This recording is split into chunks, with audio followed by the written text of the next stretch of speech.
जिंदाबाद।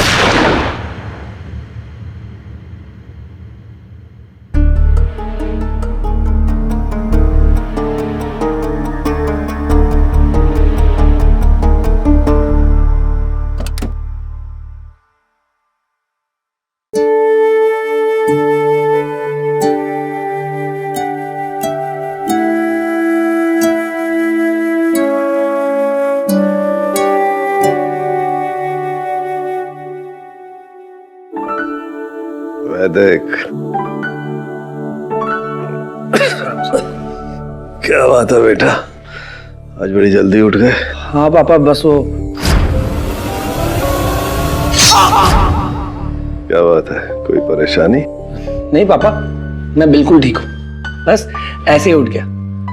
आप बताइए, आप ठीक से सोए रात भर? हाँ, वो जो तू मलहम लाया था ना, उससे मेरे घुटनों का दर्द तो ठीक हो गया। एक और दर्द है मेरे दिल में, मेरी खातिर हाथ आई इतनी अच्छी नौकरी क्यों छोड़ता है? देख मेरा क्या है, मैं तो किसी भी तरह से पापा, पापा आपके लिए ऐसी हजारों नौकरियां कुर्बान, मैं आपको छोड़ के कहीं नहीं जाऊंगा जब तक आपकी तबीयत नहीं ठीक हो जाती। इस उम्र में कहाँ किसी की तबीयत ठीक हो पाती। अरे पापा आराम से लेटिए आराम से। मैं अभी आपके लिए कफ सिरप लेकर आता हूँ। पिछले जन्म का श्रवण कुमार है मेरा बेटा। रिचा। जी मॉम। कॉलेज से सीधा घर आया कर, आजकल बहुत लेट आने लग गई है, ठीक है? जी। हाय भैया। कॉलेज जा रही हो? हाँ, मैं बस निकल ही रही थी। बाय।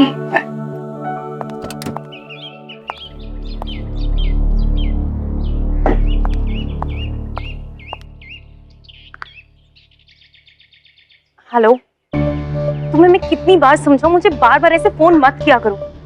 अगर तुम इस बार नहीं माने ना, तो मैं अपने पापा को कह दूं, समझे? शालिनी आंटी, पापा कहाँ हैं?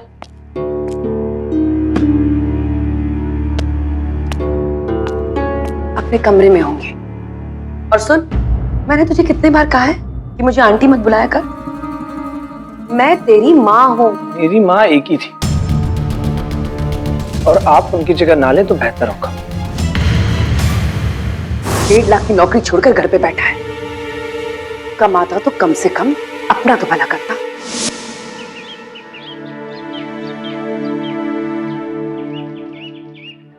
आहा, आज कितने दिनों के बाद ताजी हवा खाने को मिली है, क्या बात है। क्या बात है बेटा, कुछ सोच रहे हो?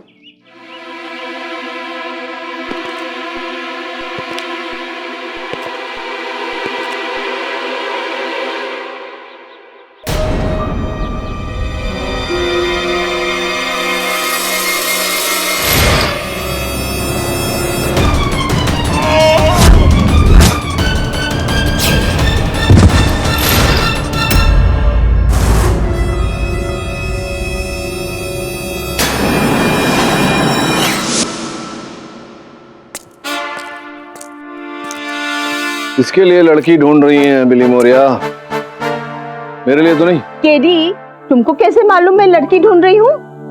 पेपर तो मेरी तरफ है ना।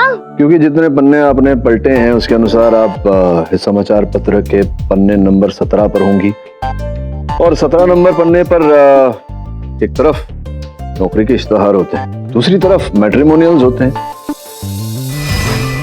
स्पष्ट है कि आप वहां देखकर लड़की ढूंढ रही। लड़की ही क्यों, लड़का भी तो ढूंढ सकती थी। नहीं, लड़का नहीं ढूंढ रही हैं आप, क्योंकि मैं जानता हूं कि यहाँ आप मेरे साथ खुश हैं, घर में आप सोली साहब के साथ खुश हैं। ये भी जानता हूं कि आपके भांजे पेशी का ब्याह अभी तक नहीं हुआ है, कुंवारा है, उसी के लिए आप लड़की ढूंढ रहे। चलिए प्रार्थना करता हूं कि पेशी के लिए जल्दी कोई लड़की अच्छी मिल जाए, जल्दी से उसका विवाह हो जाए और वो आजीवन सुखी रहे। या आप इश्तहार ही पढ़ती रही या समाचार भी पढ़ा आपने? एक बेटे ने अपने बाप को छत से गिराकर मार दिया। ओह गॉड! वैदिक खूनी नहीं, वरुण, तुमको कैसे पता? तुम क्या उसको बचपन से जानते थे? हाँ, मैं वैदिक को बचपन से जानता हूँ। नर्सरी से लेकर क्लास 12 तक हम दोनों साथ में ही पढ़े। सो अपने डैड की बहुत रिस्पेक्ट करता है। इनफैक्ट स्कूल में तो हम उसे श्रवण कहते थे। लेकिन समाचार पत्र में तो छपा है कि सर मैं जेल से ही आ रहा हूँ वैदिक से मिलकर। उसका कहना है कि उसने अपने डैड को छत से धक्का नहीं दिया। तो फिर छत से गिरे कैसे? Is it a case of suicide? नहीं पाठक सर, पापा ने खुद से छलांग नहीं लगाई थी। फिर वो गिरे कैसे? स्पष्ट है कि किसी ने उन्हें धक्का मारा था। किसने? कोई था तीसरा वहां? I don't know Pathak sir, लेकिन मैंने पापा को नीचे नहीं गिराया। आप नहीं अपने पिताजी को गिराया है, आप नहीं अपने पिताजी की हत्या की है। और मैं जानता हूं कि पाठक साहब बिना सबूत या गवाह के अपनी हार मानेंगे नहीं, और आप भी जानते हैं पाठक साहब कि मैं यूं ही किसी पे इल्जाम लगाता नहीं हूं। इसलिए अपनी बात को साबित करने के लिए और ऑनर मैं मिसेस अस्थाना को बुलाना चाहता हूं, जो आपकी पड़ोसन है ना? इजाजत। मिसेस अस्थाना, आपने उस दिन लाइव जो भी देखा वो बताइए। योर ऑनर, मैं उस दिन किचन में चाय बना रही थी और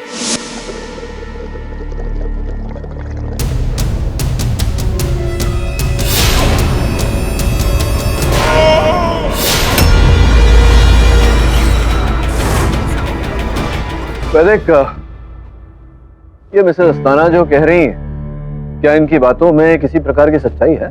मैं अपने पापा, जो मेरे लिए भगवान से भी बढ़कर थे, उनकी जान क्यों लूंगा? योर ऑनर, मैं अदालत को बताना चाहूंगा कि वैदिक ने अमेरिका के टेक्सास यूनिवर्सिटी से MBA किया। पढ़ाई के पश्चात बड़ी कंपनी में लाभदायक नौकरी करने के कई अवसर, लेकिन हर अवसर को इन्होंने ठुकराया अपने पिता की देखभाल करने के। अब जो सुपुत्र अपने पिता के लिए अपने निजी जीवन में त्याग करता हो, वो अपने पिता की हत्या क्यों करेगा? करने को तो कुछ भी कर सकता है, होने को तो कुछ भी हो सकता है। आप ही से सीखा है सर। जसवाल साहब, अभी बहुत सीखना शेष है आपके लिए, और इस समय अपने सीख की बात मत करिए, प्रमाण और तथ्य की बात करिए। हाँ तो तथ्य है ना इनके, वो क्या कहते हैं आप, कथन, उनमें तथ्य नहीं है? इन्होंने जो कहा धक्का मारते हुए देखा। क्या क्या देखा आपने? क्या देखा बताइए। वैदिक ने ही अपने फादर को धक्का दिया। तो उस समय भी आपने आज की तरह चश्मे नहीं पहने थे? मैं चश्मा पहनती हूँ, आपको कैसे मालूम? क्योंकि आपके नाक पर चश्मों के निशान है, जिससे स्पष्ट होता है कि आप चश्मे पहनती हैं। तो बताइए, आप पहनी थी या नहीं? वो नहीं, मैं उस वक्त नहीं पहनी थी। चश्मे नहीं पहने थे जसवाल साहब। चश्मे नहीं पहने थे तो इनकी कथन पर कैसे विश्वास है? इन्होंने चश्मे नहीं पहने, ये मैं मानता हूँ ये बात, लेकिन इनकी जो दूर की नजर है ना, वो परफेक्ट है, एकदम मस्त।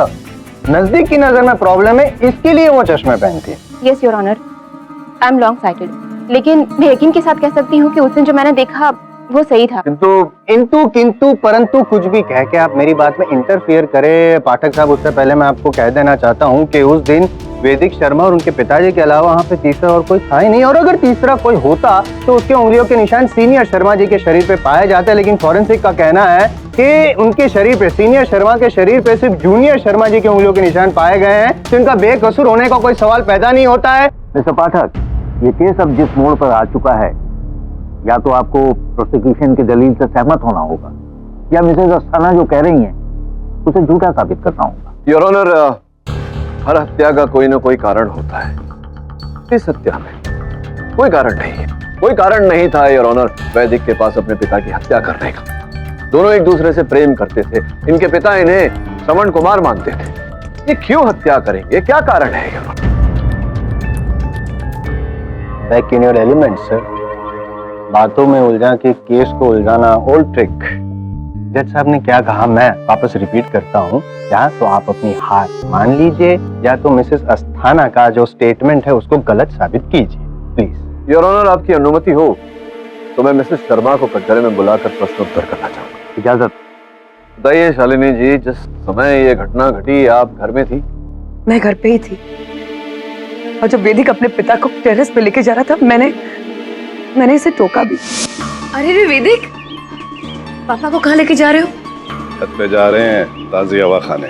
लेकिन आपको पता है डॉक्टर ने आपसे मना किया है, आपको रेस्ट करने के लिए कहा है। पर डॉक्टर ने ताजी हवा खाने से तो नहीं मना किया ना। सुनिए, छत पे जाने के लिए आपको सीढ़ियां चढ़नी होगी। वैदिक, तुम्हें तो समझना चाहिए, पापा के घुटने तो मुझे ये अंदाजा भी नहीं था कि वैदिक मेरे पति को टेरेस पे मारने के मकसद से ले जा रहा। यानी कि योर ऑनर ये एक cold blooded full planned murder है। जसवाल साहब, आपको कैसे पता है इनकी प्लानिंग थी? ये संभावना भी है कि इनके पिता स्वयं लड़खड़ा के नीचे गिर गए, या फिर कोई और व्यक्ति जो उस समय घर पर था तो धक्का मारा हो, जैसे कि शालिनी जी। क्यों? लेकिन मैं तो घर के अंदर थी। हाँ, ये तो अंदर ही थी। आप भी लंबे समय के लिए अंदर जाने वाले हैं, अनलेस एंड अनटिल आप ये साबित करें, जैसे कि पाठक साहब कह रहे थे कि हो सकता है कि वो गिर गए, आई मीन सुसाइड करने का अटेम्प्ट किया हो या सुसाइड कर लिया हो, प्रूव कर सकते हैं? मेरे पापा ऐसा नहीं कर सकते। ट्रस्ट मी, मैंने उन्हें नहीं मारा। आप ही ने मारा है। अगर आप कन्फेस नहीं करना चाहते हैं तो मजबूरन मुझे पाठक साहब अपना हुक्म का इक्का डालना पड़ेगा यहाँ पे अदालत में। योर ऑनर, ये मोबाइल फोन है जो बिल्डिंग में से इन्होंने अपने पिताजी को धक्का मारा। मैं कॉन्फिडेंटली कह रहा हूँ क्योंकि मुझे पता है इन्होंने ही ऐसा किया है। उसके सामने वाली बिल्डिंग में दो लड़कियां थी जो वीडियो रिकॉर्डिंग कर रही थी अपने मोबाइल से, और एक रिकॉर्डिंग में इस फोन में कुछ और भी रिकॉर्ड हो गया है, और वो क्या है मैं दिखाना चाहता हूँ with your due permission sir. इजाजत।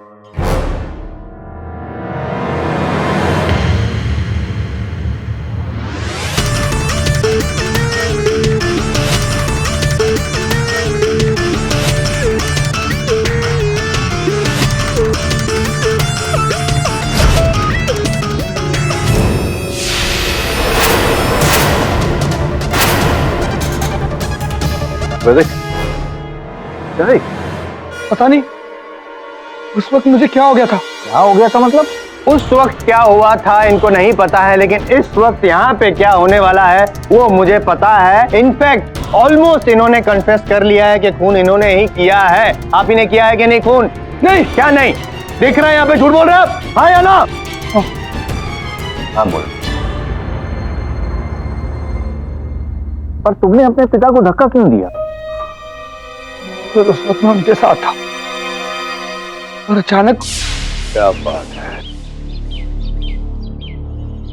क्या बात है बेटा, कुछ सोच रहे हो?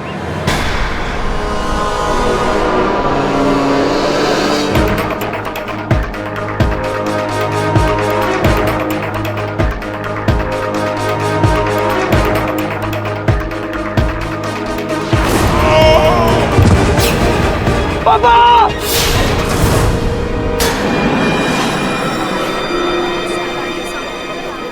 I'm really sorry. मैंने आपसे सच छिपाया क्योंकि मैं नहीं चाहता था कि दुनिया मुझे मेरे पापा का कातिल कह के पुकारे। मेरा दिमाग, तो मेरी तबीयत ठीक नहीं। I need help. कोई हेल्प नहीं मिलेगी, कोई पैंतरेबाजी नहीं चलेगी आपकी। आपने खून किया अपने पिताजी का, cold blooded murder your honour, और सिर्फ फांसी की सजा मिलनी चाहिए। योर ऑनर, ये दृश्य देखने के बाद अब तो स्पष्ट है कि वैदिक दंड का हकदार है। मैं अदालत से निवेदन करता हूं कि दंड की सख्ती निश्चित करने से पहले एक बार वैदिक की मानसिक जांच की जाए। नहीं, कोई मेडिकल जांच की जरूरत नहीं है your honour. Cold blooded murder है इसमें। अदालत मिस्टर पाठक के दलील से सहमत है। वैदिक शर्मा के तुरंत मेडिकल जांच करवाई जाए, और जब तक की जांच रिपोर्ट नहीं आ जाती, ये अदालत मुलतवी की जाती।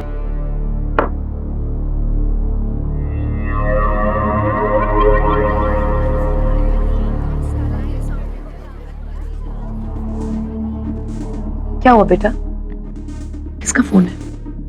कुछ नहीं माँ, वो बस ऐसे ही। सब ठीक तो है ना? या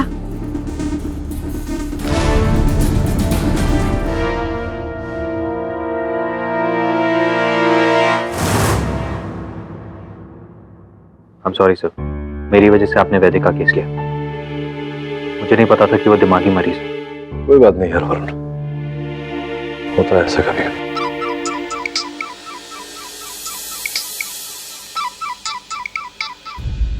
हाँ पवार बोलो। पाठक जी, आपके लिए सॉलिड झटका। वैदिक शर्मा की मेडिकल रिपोर्ट आ गई और उसे कोई भी मानसिक बीमारी नहीं है, वो पूरी तरह स्वस्थ है। इसका मतलब उसे अब पूरी सजा भुगतनी पड़ेगी, और जो कॉन्सोलेशन आपको मिलता नजर आ रहा था वो भी हाथ से गया। थोड़े में ही समझ जाता हूं मैं। Thanks for the information. Bad luck Varun. वैदिक की मानसिक जांच एकदम स्पष्ट आई है, मानसिक रूप से स्वस्थ है वो। समझ में नहीं आ रहा वरुण कि एक व्यक्ति जो मानसिक रूप से बीमार नहीं, उसकी प्रवृत्ति में ही हिंसा नहीं, पिता के साथ संबंध में कोई खोट नहीं, कोई विवाद नहीं, कुछ नहीं, वो अचानक अपने पिता की हत्या उन्हें छत से धक्का मारकर क्यों करेगा? नियति, जो बात पहले से निश्चित है उसे कोई टाल नहीं सकता मिस्टर पाठक। आप कौन? साइकियाट्रिस्ट दिव्यांशु चटर्जी। मैं जानता था इस केस की गुत्थी को समझने के लिए आपको मेरी जरूरत पड़ेगी, इसलिए बिन बुलाए चला आया। आप वैदिक को जानते हैं? वैदिक को तो नहीं जानता, लेकिन हाँ, उसके पिता नित्यानंद जी अक्सर मेरी क्लिनिक में आया करते थे, पास्ट लाइफ रिग्रेशन थेरेपी के। Past life regression therapy? हाँ, यानी पिछले जन्म में जाना। दरअसल आज से लगभग 20 साल पहले नित्यानंद जी की पत्नी का देहांत हुआ था। इस कारण वो बड़े बेचैन रहा करते थे और मेरी क्लिनिक पे आते थे पास्ट लाइफ रिग्रेशन थेरेपी के लिए। एक दिन इस रिग्रेशन थेरेपी के दौरान कोई जंग का मैदान लग रहा है, मेरे आसपास लोग मर रहे हैं, मैं हाथों में तलवार लिए दुश्मनों का सर कलम काटा जा रहा है।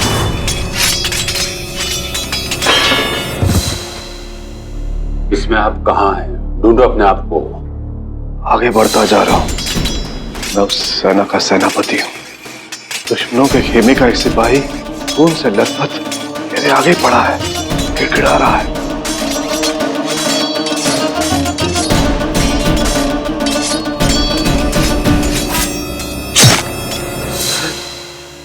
क्या हुआ? मैंने उस निहत्थे सिपाही को मार डाला, लेकिन ये तो ऐसा लग रहा है कि मेरा कोई अपना है। पहचानने की कोशिश करो उसे। हर जन्म में शक्ल एक जैसी हो जरूरी नहीं है। ये तो मेरा अपना बेटा वैदिक है। वैदिक, ये सपना तो मुझे आता था, पापा को इस बारे में कैसे पता चला? यही तो आप दोनों के पिछले जन्मों की कड़ी है बेटे। देखिए, मैं पास्ट लाइफ में बिलीव ही नहीं करता, तो इनकी बात पे कैसे बिलीव करता? प्लीज मुझे अपनी बात पूरी करनी चाहिए। योर ऑनर, उस सेशन से जब नित्यानंद जी बाहर आए तो बहुत ही घबराए हुए थे और उनके चेहरे पर एक गिल्ट फीलिंग थी। डॉक्टर, जंग के मैदान में मैंने जिस सिपाही को मार डाला वो इस जन्म में मेरा अपना बेटा बनकर पैदा हुआ। ये क्या मिस्ट्री है चटर्जी? जीवन का पूर्ण रहस्य, पूर्ण ज्ञान तो सिर्फ ऊपर वाले को है, लेकिन जहां तक मैं जानता हूं ये कोई अच्छे संकेत नहीं है। मतलब ये मिस्टर शर्मा कि जो लाइफ के ट्रेंड में मैंने अपने पास्ट क्लाइंट्स के रिग्रेशन थेरेपी में जो अनुभव किया है, उसके अनुसार जीवन चक्र में अगले जन्म में वो फिर से वही जीवन जीते हैं, या फिर वाइस वर्सा, जो पिछले जन्म में हुआ है उसका ऑपोजिट। मैं कुछ समझ नहीं पा रहा हूँ। मिस्टर शर्मा, आपने रियलाइज किया कि आपने अपने पिछले जन्म में अपने दुश्मन को मार डाला, वो भी अनएथिकली। अब संयोगवश वो आपका बेटा बनकर इस जन्म में आपके सामने खड़ा है, तो हो सकता है कि इस जन्म में आप वही दोहराएं और आपका बेटा आपके हाथों मारा जाए, या फिर रिवेंज। आपका बेटा अपने पिछले जन्म का हिसाब चुकाने के लिए आपकी हत्या कर दे। यही नियति। जो आज से 20 साल पहले मिस्टर नित्यानंद जी को मैंने एक्सप्लेन किया था, वो सच निकला। वैदिक ने अपने पूर्व जन्म का बदला लेने के लिए अपने पिता यानी कि पास्ट लाइफ के दुश्मन को मार डाला। मतलब कोई रीजन ही नहीं है। ये दिमाग के डॉक्टर की बात मेरे दिमाग से तो बाहर है। और दूसरी एक बात कि इनका जो रिपोर्ट है, मेंटल रिपोर्ट आ चुका है कि ही इज परफेक्टली फिट, कोई मेंटल प्रॉब्लम नहीं है और खुद कंफेस भी कर चुके हैं। तो वाई टाइम वेस्ट क्यों हो रहा है योर ऑनर? आप प्लीज अपना ऑर्डर पास कर दीजिए। ये ना जसवाल साहब, इतनी शीघ्रता क्या है? वैदिक, क्या तुम बोल रहे थे तुम्हें कोई सपना आता था, ऐसा कुछ बता? हाँ, कि कोई मुझे जान से मार रहा है।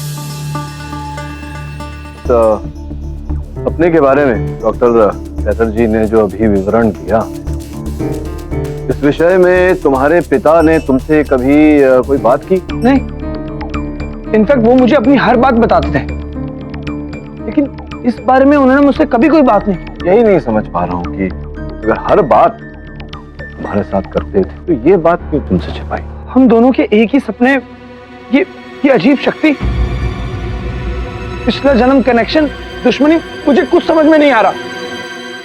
योर ऑनर, आपकी अनुमति हो तो मैं मिसेस शर्मा को एक बार कटघरे में बुलाना चाहूंगा। इजाजत।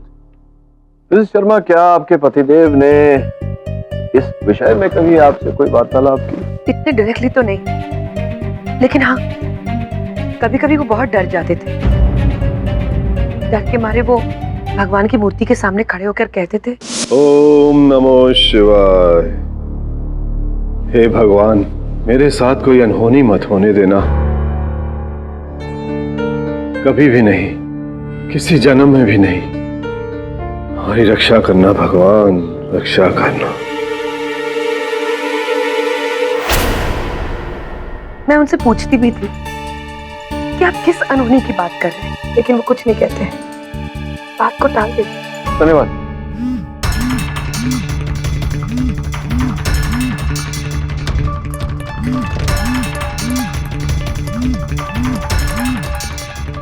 योर ऑनर, मैं एक बार फिर डॉक्टर चैटर्जी जी को कटघरे में बुलाने की अनुमति चाहता हूँ। इजाजत।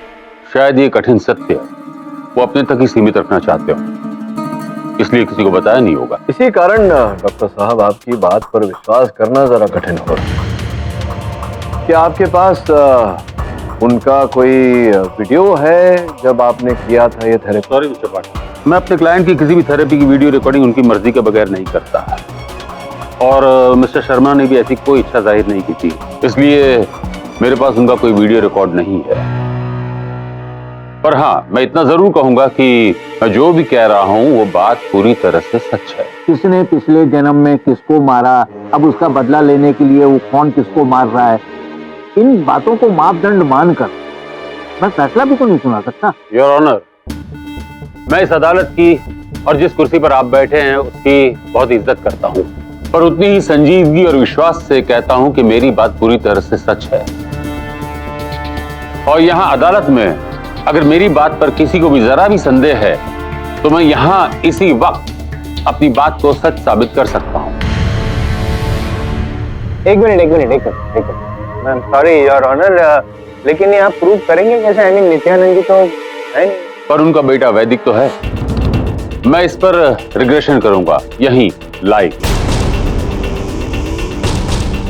और अगर ये जंग का निहत्था सिपाही वैदिक ही है तो वो इस बात को महसूस तो कर ही सकता है। कोर्ट में regression what I don't know. मेरे विचार में डॉक्टर साहब को एक अवसर दिया जाना चाहिए अपनी बात स्थापित करने का। ठीक है मिस्टर चैटर्जी, अदालत आपको रिग्रेशन की इजाजत देती है। वैदिक शर्मा, आपको इस पर कोई एतराज तो नहीं? मेरे पापा से जुड़ा अगर मेरा कोई पास्ट है और मुझे कुछ पता चलता है तो मैं इसके लिए बिल्कुल तैयार। Go ahead mister Chatterjee. Thank you your honour. Vaidik, अब तुम सिर्फ मेरी बात पर ध्यान दोगे। तुम एकदम शांत, फिर एकदम रिलैक्स्ड हो। तुम्हारी आंखें धीरे धीरे भारी हो रही हैं, तुम्हें नींद आ रही है, तुम एकदम रिलैक्स महसूस कर रहे हो। अब तुम अपने जीवन में पीछे की ओर जा रहे हो, अपनी पिछली जिंदगी की तरफ। आहिस्ता आहिस्ता महसूस करो।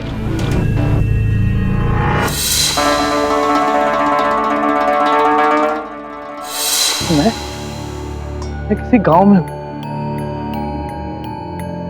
आसपास कौन है?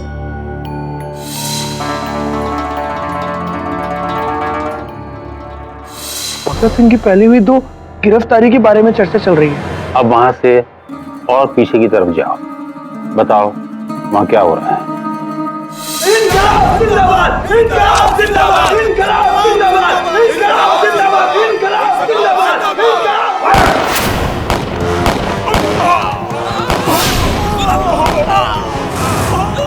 इंकलाब जिंदाबाद, इंकलाब जिंदाबाद। उस हुकूमत के सिपाही ने मुझे शूट कर दिया। मैं एक क्रांतिकारी था, गांव के चौराहे पर तिरंगा लहरा रहा था कि उसने मुझे उसे देख पा रहे हो वैदिक? गौर से देखो उसे। उसने एक बड़ी सी कैप पहनी है।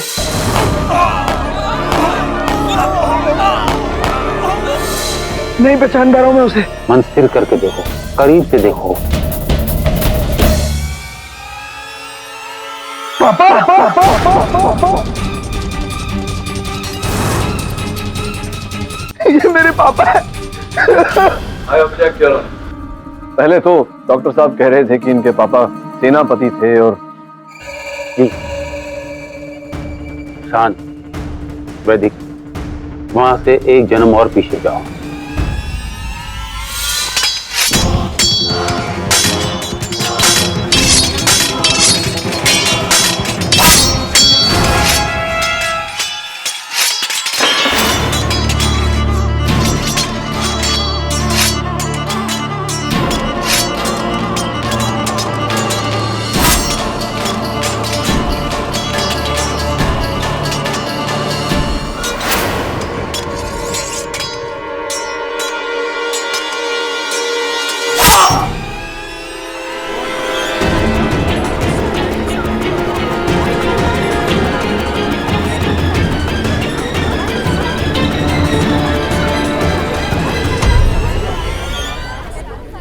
क्यों ना, अब मेरे सारे डाउट्स क्लियर हो गए।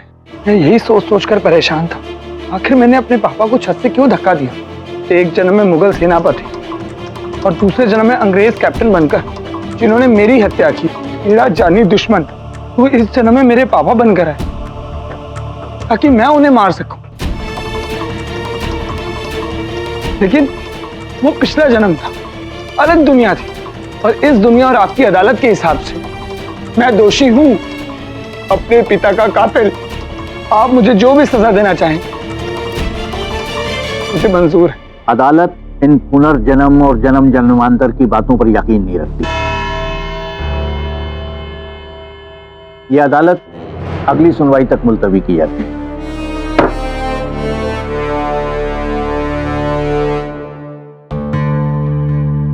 पाठक साहब, इस बार तो मात दे ही दूंगा आपको, चेक इन मेट। और देखिए ना, मुझे ज्यादा मेहनत भी नहीं करनी पड़ रही है, आपका मुंह के लिए मेरे लिए सब कुछ कर रहा है। वो क्या कहते हैं आप, अल्लाह मेहरबान तो गधा पहलवान।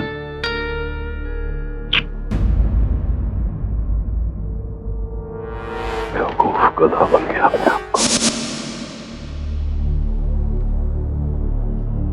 वरुण, वो रीचा के मिस्टीरियस कॉल्स का कोई पता चला? नहीं सर।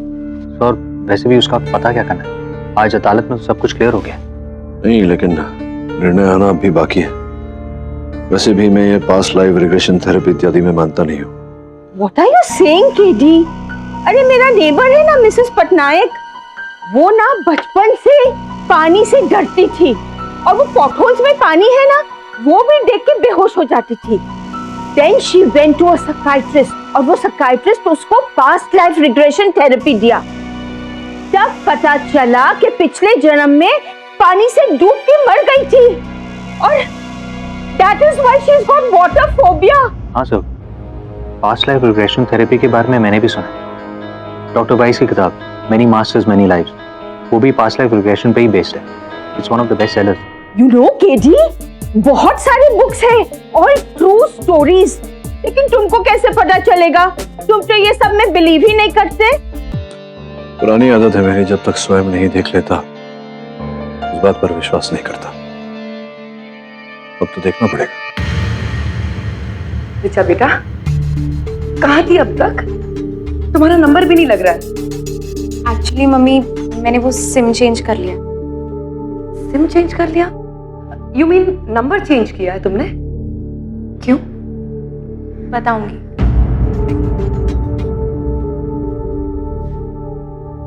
ऋचा, मैंने डिसाइड किया कि मैं इस बंगलो को बेच रही हूँ। मगर पापा और भैया तो... तेरे पापा अब रहे नहीं, तो तेरे भैया को तो भूल ही जा। वैसे इस बंगलो के लिए ना बहुत अच्छे पैसे मिल रहे हैं, उन्हीं पैसों से मैं तेरी धूमधाम से शादी करूंगी। योर ऑनर, आप निर्णय सुनाए उससे पहले मैं एक बात कहना चाहूंगा। तब खत्म होने के बाद क्या बात करनी है आपसे? मेरे अनुसार इस केस का पूर्ण सत्य अभी तक बाहर नहीं है। मिस्टर पाठक, आपके क्लाइंट ने अभी एक्सेप्ट किया है अदालत में कि उसने अपने पिता को छत से धक्का दिया जिसकी वजह से उनकी मौत हुई है। और इस बात का सबूत वीडियो के तौर पर अदालत के पास मौजूद है। मैं ये जो फैसला सुनाने जा रहा हूं ये इसी मापदंड पर आधारित है, न कि पास्ट लाइफ रेगुलेशन पर जिसका मुजाहिरा मिस्टर चैटर्जी ने किया उस पर। मैं उसी की बात कर रहा हूँ योर ऑनर। डॉक्टर चैटर्जी ने इतने लोगों पर पास्ट लाइफ रिग्रेशन थेरेपी किया है, उनके अतीत के बारे में, उनके पिछले जन्म के बारे में हमें कुछ नहीं पता। मैं चाहता हूँ कि उनके साथ भी एक क्रिया की जाए। क्या किया जाए? मैं अदालत से निवेदन करता हूँ कि डॉक्टर चैटर्जी पर भी एक क्रिया की जाए। नहीं, एक मिनट, लेकिन इसकी मतलब जरूरत क्या है? पाठक साहब, आप केस हार रहे हैं, इसका ये मतलब नहीं आप अदालत का इसलिए मजाक नहीं क्या? आप शांत। पर मिस्टर पाठक, मिस्टर चैटर्जी के पास्ट लाइफ को जानकर क्या लेना देना है? इस केस से इसका क्या ताल्लुक? मुझे ऐसा लगता है कि डॉक्टर चैटर्जी पर यह क्रिया करने के बाद सबसे छिपा हुआ है उनके पिछले जन्म में जो इस केस से जुड़ा हुआ वो बाहर आएगा यार। और सत्य के बाहर आते ही आप जो निर्णय सुनाना चाहे सुना दीजिएगा। प्लीज इनको एक मौका दे दीजिए। क्या है ना, वो पहली बार केस हारने वाले हैं ना। It is not very easy to bear the loss, you know. उपकार कर रहे हैं आप? कुछ आपको उपकार नहीं कर रहा हूँ, जस्ट रिक्वेस्टिंग। वैसे एक बात बताइए मुझे कि ये जो साइकियाट्रिस्ट हैं चैटर्जी, वो दूसरों का रिग्रेशन करते हैं, लेकिन उनका रिग्रेशन करने के लिए एक साइकियाट्रिस्ट तो चाहिए होगा ना, तो कोर्ट में कहाँ से आएगा? आप शांत रहिए योर ऑनर। मैंने एक बहुत ही निपुण डॉक्टर कृपलानी को बुलवाया है अदालत में। आपकी अनुमति हो तो उन्हें अंदर बुलवाओ। आपके एग्जेम्पलरी ट्रैक रिकॉर्ड को देखते हुए ये अदालत आपको इस बात की अनुमति देती है। धन्यवाद।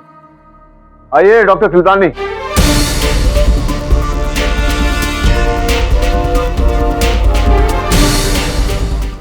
आइए doctor Kripalani.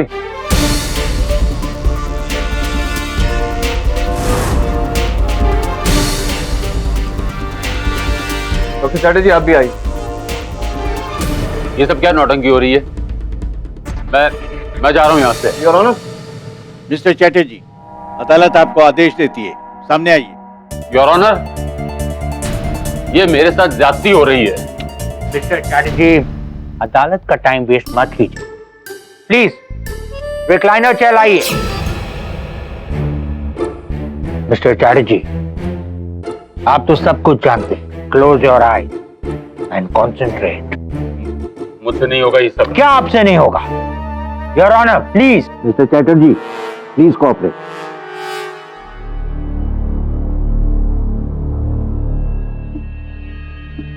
Eyes close. Imagine कीजिए आप अपनी पास्ट लाइफ में पीछे जा रहे हैं। मुझसे कुछ इमेजिन नहीं हो रहा है। कॉन्सेंट्रेट कीजिए। आप कुछ महसूस कर रहे हैं? मुझसे कुछ महसूस नहीं हो रहा है। लेकिन मुझे महसूस हो रहा है। मुझे सब साफ साफ दिख रहा है। आप अकेले एक कमरे में बैठे हुए हैं, अपने ऑफिस के कमरे में। एक लड़की अंदर आती है, आपको कुछ कहती है, आपको एक पर्ची देती है, साथ में पैसे भी।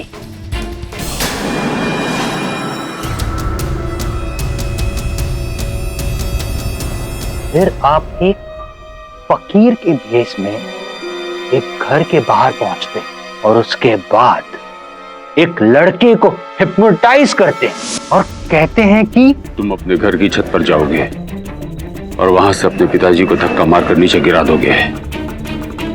उनके गिरते ही तुम वापस होश में आ जाओगे और होश में आने के बाद तुम मुझे भूल जाओगे, मेरी कही गई बातों को भूल जाओगे।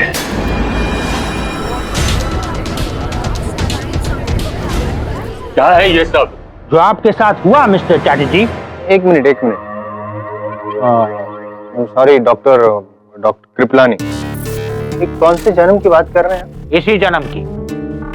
ओह सॉरी मिस्टर जायसवाल, मैंने पास्ट लाइफ में नहीं, इसी जन्म में ले गया था। आपको मेरा नाम भी पता है? योर ऑनर, जिस लड़के की यह बात हो रही वो लड़का कोई और नहीं, वैदिक ही। Silence in the court. ये आप किस सबूत के आधार पर कह रहे हैं मिस्टर पाठक? इस नौटंकी के आधार पे योर ऑनर। जायसवाल साहब, इस अदालत में नौटंकी कौन करता है ये तो हम सब जानते हैं। योर ऑनर, कल मैंने अपने सहायक वरुण को डॉक्टर चैटर्जी के क्लिनिक में भेजा। हाँ तो तारा सिंह जी, आपको बार बार ये सपना आता है कि आपकी महबूबा आकर आपसे गले मिलती है और फिर आपकी पीठ में खंजर घोंपती है, right? Right ji.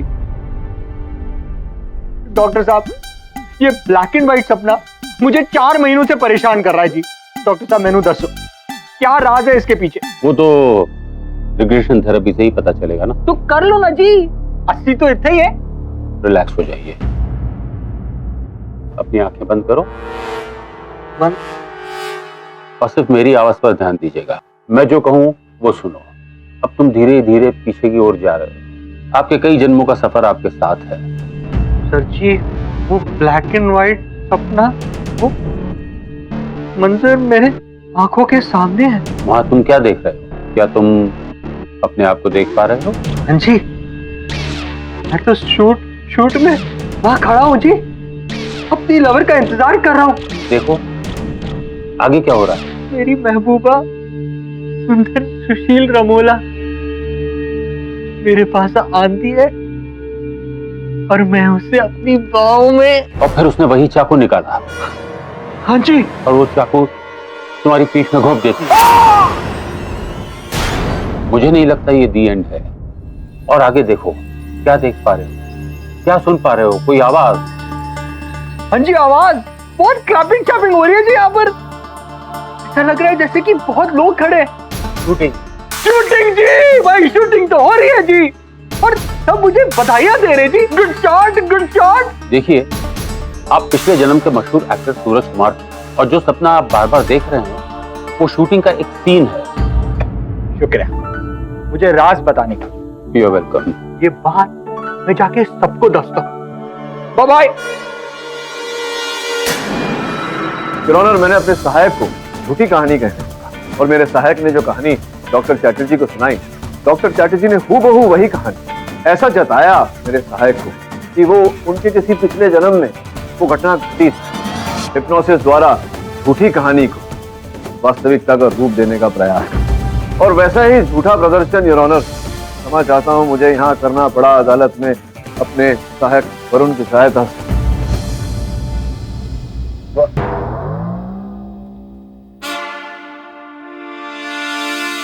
Your honour, ये बेवजह मुझे ट्रैप करने की साजिश है। मैंने ये कभी नहीं कहा कि मैंने वैदिक को हिप्नोटाइज किया था। ये फेक साइकियाट्रिस्ट अपने मन से सब कुछ कहे जा रहे हैं। वरुण ने जो बातें कही और ऑनर, ये तो अपने मन से कही झूठी बातें थी, लेकिन एक सच इस डीवीडी में कैद है। जायसवाल साहब ने जो मोबाइल फोन प्रमाण रूप अदालत में प्रस्तुत किया था, और वो क्लिप जिसमें ये दर्शाया गया था कि मेरे मुवक्किल अपने पिताजी को धक्का दे रहे हैं, उसके अतिरिक्त भी एक और क्लिप था जो अब इस डीवीडी में कैद है। आपकी अनुमति हो तो चला। अनुमति। योर ऑनर, मैं चाहता हूं कि ये जो व्यक्ति है जो मेरे मुवक्किल के साथ खड़ा हुआ है विचित्र पोशाक में, आप उस पर ध्यान दें।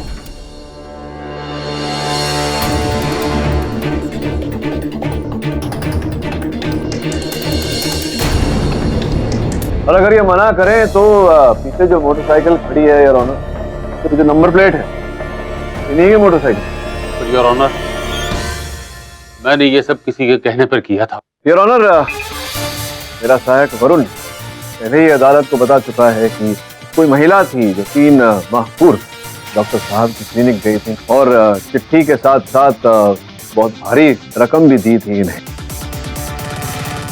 नित्यानंद जी को मारने की सुपारी।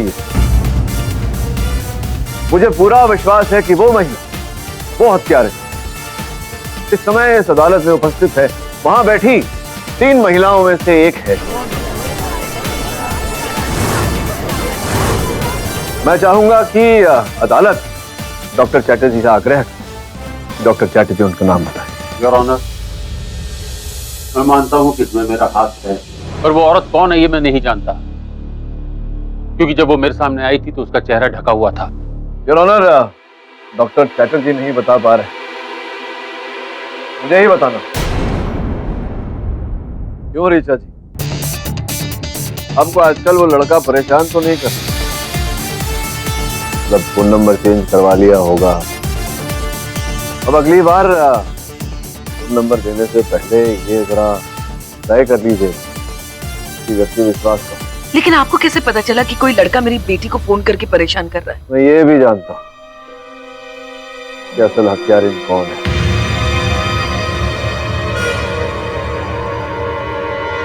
आइए घर है।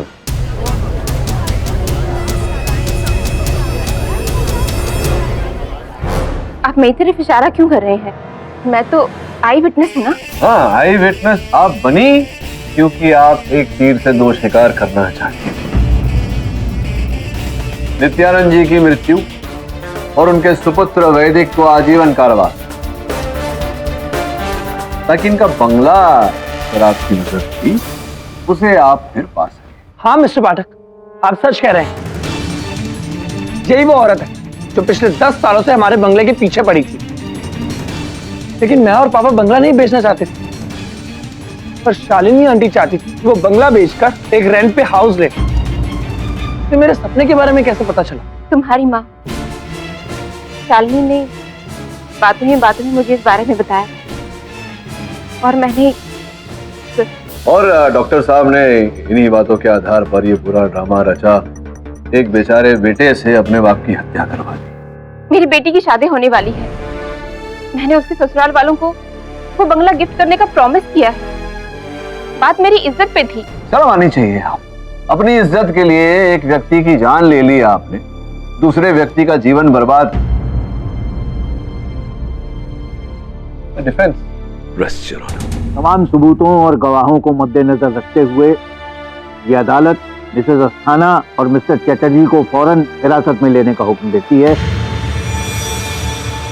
और वैदिक शर्मा को बाइज्जत बरी करती है। The case is closed. Sir कुछ ना कुछ तो बोलेंगे ही, आप बोलिए। जी, रिक्वेस्ट करना चाहूंगा, बोलूंगा नहीं क्या? कि आप मुझे ये प्रेजेंट लाइफ में मिले हैं, मेरी फ्यूचर लाइफ में कृपया ना मिलिएगा प्लीज। नहीं जायसवाल साहब, देखिए ऐसा भी तो हो सकता है कि मैं आपको इस जीवन में नहीं मिला, आप ही मेरे पल्ले पड़ गए। हो सकता है। अब प्लीज आप अगले जन्म में पल्ले मत पड़े। क्या है इस जन्म की बुराई, अगर इसी जन्म में खत्म हो जाए तो अच्छा। जय हो। क्या है ये? इम्पॉसिबल, इम्पॉसिबल है ये।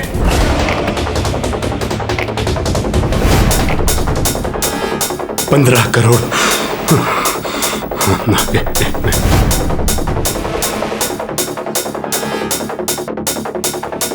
मंथा की चार्टर्ड अकाउंटेंट, मुझे अपने कंपनी के सीए से बात करनी है अभी, मिश्रा से, अर्जेंट। मिश्रा, इस साल के अकाउंट में ये 15 करोड़ का घाटा क्या दिखा रहा है? क्या है ये 15 crore?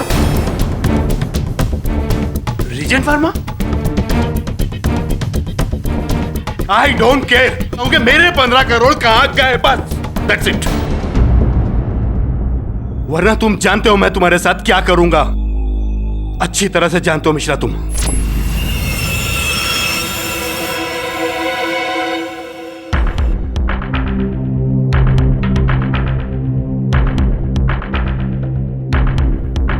Dharmesh, seat. Roshan,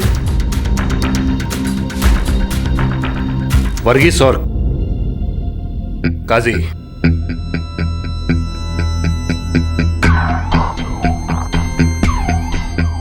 reagent group of companies की टॉप फर्म रीजेंट फार्मा तुम चारों के अंडर में है ना?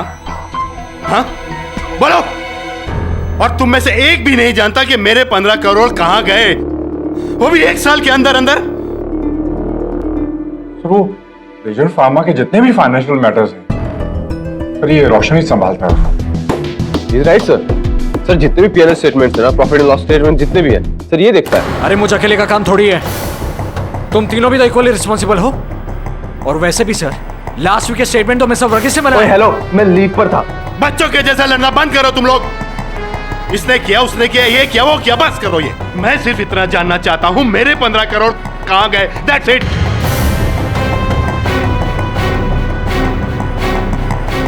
कूल,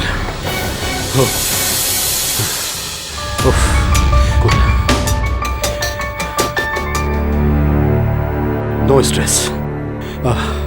इस टीम के लिए कौन कौन आ रहा है मेरे साथ? देखो भाई, मेरे डॉक्टर ने मुझे वार्न किया है कि स्ट्रेस लो मत, स्ट्रेस दो।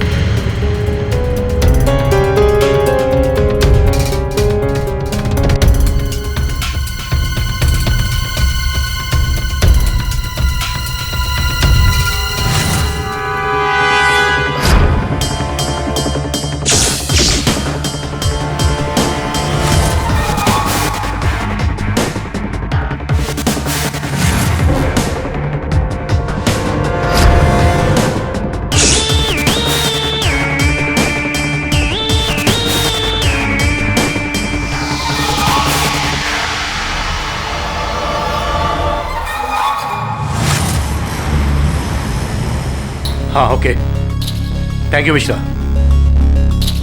Good evening sir. Steam? Yeah, but only half an hour. Okay sir. ये लॉकर में रख दो। सर ये आप ले जा सकते हैं अंदर।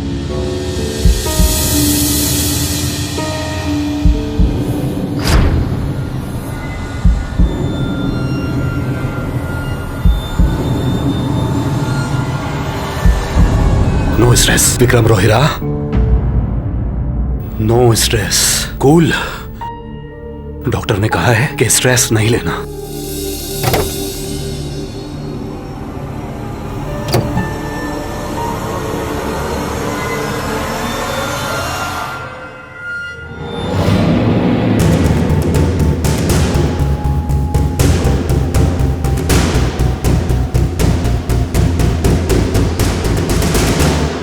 अभी अभी मेरे सीए का फोन आया था।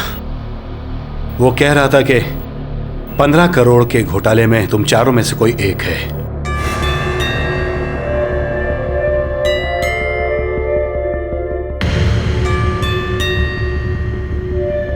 कूल बॉयज, तुम चारों के चेहरे पे टेंशन क्यों? टेंशन तो किसी एक इंसान के चेहरे पर होना चाहिए, जो कोई भी इस घपले में शामिल होगा। खून के आंसू रोएगा वो। 20 साल के लिए जेल में चढ़ा दूंगा मैं। हाँ, देखो अभी भी वक्त है। बता दो तुम चारों में से वो फ्रॉड किसने किया है। नहीं तो आधे घंटे के अंदर अंदर मेरा सीए मुझे खुद बता देगा तुम चारों में से किसी एक का नाम। बताओ वो चोर कौन है? सर वो रीजन फार्मा के जितने भी फाइनेंसेस है ना सर, वो रोशन ही संभालता था। मुझे फंसाने की कोशिश कर रहा था। You shut up! Cool boys, लगता है तुम चारों मुझे कुछ बताना नहीं चाहते। चारों मिले हुए लगते हो। कोई बात नहीं, हम चारों का ये आखिरी स्ट्रीम है। एंजॉय।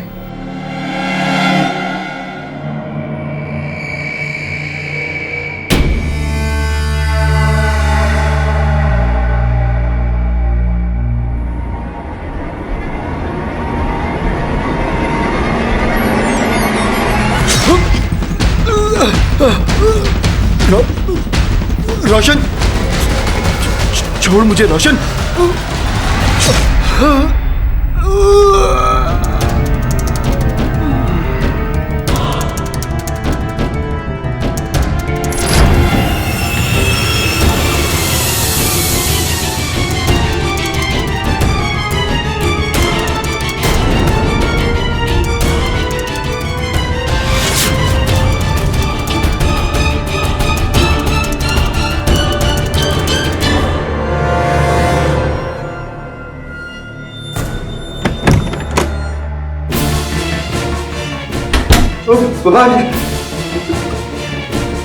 लॉक हो गया।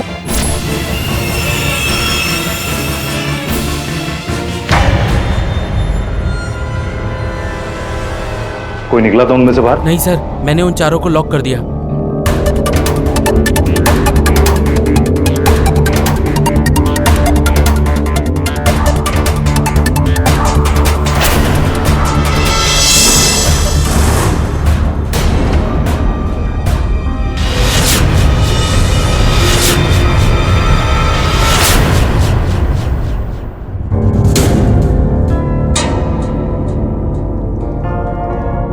किसी नुकीली चीज से उनके गले पे वार हुआ है, जिसकी वजह से उनकी मौत हुई। किसने किया तुम में से? बोलो। मेरे पास और भी तरीका है बुलवाने का। बोलो। सर वो बॉस है ना सर, मरने से पहले ना सर रोशन चिल्ला रहे थे सर, वो आवाज रोशन के नाम की आ रही थी सर। हाँ सर, मैंने भी यही सुना था सर, बॉस मरने से पहले रोशन का नाम चिल्ला रहे थे। कहाँ छुपा है मर्डर का वेपन? निकल। सर मैंने किसी का मर्डर नहीं किया और ना कोई मेरे पास वेपन है। मेरे हाथ में सिर्फ ये सेलफोन था स्टीम रूम में। ये देखिए, कहाँ है मेरे पास कोई हथियार या औजार? सेलफोन से मर्डर होता है? केड़ा समझता है पुलिस वाले को? सर मेरे पास और कोई औजार नहीं है, मेरे पास सिर्फ ये सेलफोन है। ज्यादा बोलने का नहीं। तबियत गए। और तुम तीनों, तुम पर भी मेरी नजर है। उल्टा बांध के मारता हूं, याद रखना। सर मैंने तो आज तक मच्छर भी नहीं मारा सर।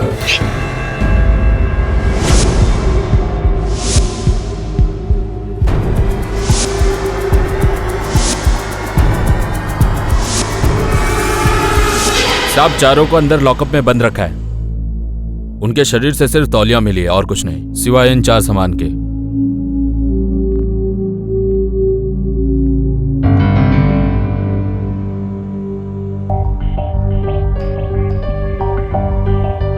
कामले, मर्डर किताब से हुआ, ईयरफोन से, क्लॉक से या फोन से? कैसा पॉसिबल है? अरे जिस औजार से कत्ल हुआ वो है कहाँ और क्या है? ये सर बहुत ही मुश्किल पहेली है। कैसी पहेली? मिस्टर बिलमोरा एकदम डिटेक्टिव टाइप की पहेली है। एक बंद खाली कमरे में एक आदमी की लाश पंखे से लटकी। सुसाइड? हाँ, ना कोई टेबल ना कुर्सी जिस पर वो आदमी खड़ा होकर लटक सकता। तो कैसे लटका? यही तो पहेली है। बस एक टेबल फैन है कमरे में, वो भी कोने में पड़ा हुआ है। अब आप ही बताइए वो मरा कैसे? डम्बो, अरे टेबल फैन के ऊपर खड़ा रह के, राइट ना केडी? बिली, टेबल फैन था, टेबल नहीं। टेबल फैन पे कैसे कोई खड़ा हो सकता है? मेरे को ये सब अभी समझ में नहीं आता है, मैं बहुत टेंशन में हूँ। क्यों टेंशन ले रही हो बिली? आपके नए चश्मे आ जाएंगे शाम तक। हाँ? तुमको कैसे मालूम मैंने नए चश्मे ऑर्डर किया? वो देखो, आपकी जो बाईं आंख है वो 1 मिनट में कुछ 20 बार फड़की, और आपके जो दाहिने हाथ का अंगूठा है उसमें सूजन है। What? सिर्फ आंख और सूजे हुए अंगूठे को देखकर आपने ये सब बता दिया? वरुण, मजाक कर रहा हूँ। There's something called a sense of humor। बिली, आपके ऑपरेशन का फोन आया था, उसने बताया कि आपके ऐनक रेडी है। KD, you're always teasing me। तो मैं आपको इस पहेली का जवाब जरूर बताऊंगा कल तक। Give me some time। 1 minute और। हेलो, कौन मिलना चाहता है? रोशन रेगे। I'm sure sir, पुलिस मुझ पर ही केस चलाए और इसलिए मैं पहले से ही आपको अपना लॉयर अपॉइंट करना चाहता हूँ। लेकिन इस हत्या का संदेह तो तुम्हारे साथ जो 3 दोस्त थे तुम्हारे, उन पर भी है। लेकिन मिस्टर रोहिरा ने मरने से पहले सिर्फ मेरा नाम पुकारा था। क्यों ऐसा किया उन्होंने? कोई कारण? मुझे नहीं पता सर। इनफैक्ट मैं तो अपनी जगह से हिला तक नहीं था। मुझे नहीं पता मिस्टर रोहिरा ने मेरा नाम क्यों पुकारा। तो हत्या तुमने नहीं की? नहीं सर, और मैं उनकी हत्या तो कैसे कर सकता था? ना मेरे पास कोई औजार था, ना कोई हथियार। हाँ, तो सिर्फ एक सेल फोन। उससे how can I commit a murder sir? लेकिन वो 3 भी ऐसा ही कुछ कह रहे हैं। कहीं ऐसा तो नहीं कि कोई हत्या का औजार पहले से लेकर गया था वहां?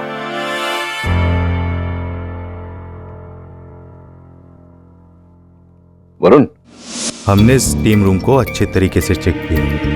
ना कहीं टूटी हुई टाइल है, ना कहीं हिडन कैबिनेट जहां पर वेपन छुपाए जा सके। हैरत की बात है। बाबा, ये भी तो हो सकता है कि खूनी मर्डर वेपन अपने साथ लाया हो। चारों की हमने कस के तलाशी ली है। अगर ऐसा होता मर्डर वेपन मिल जाता। सर मैंने लॉक किया था। मैंने किसी को बाहर जाने का मौका ही नहीं दिया सर। मैंने लॉक किया है सर। हाँ सर। मालूम है। अजीब बात है, 5 लोग एक बंद कमरे में, मर्डर वेपन का नामो निशान नहीं। खून हुआ कैसे? आपके केडी ने केस क्रैक नहीं किया?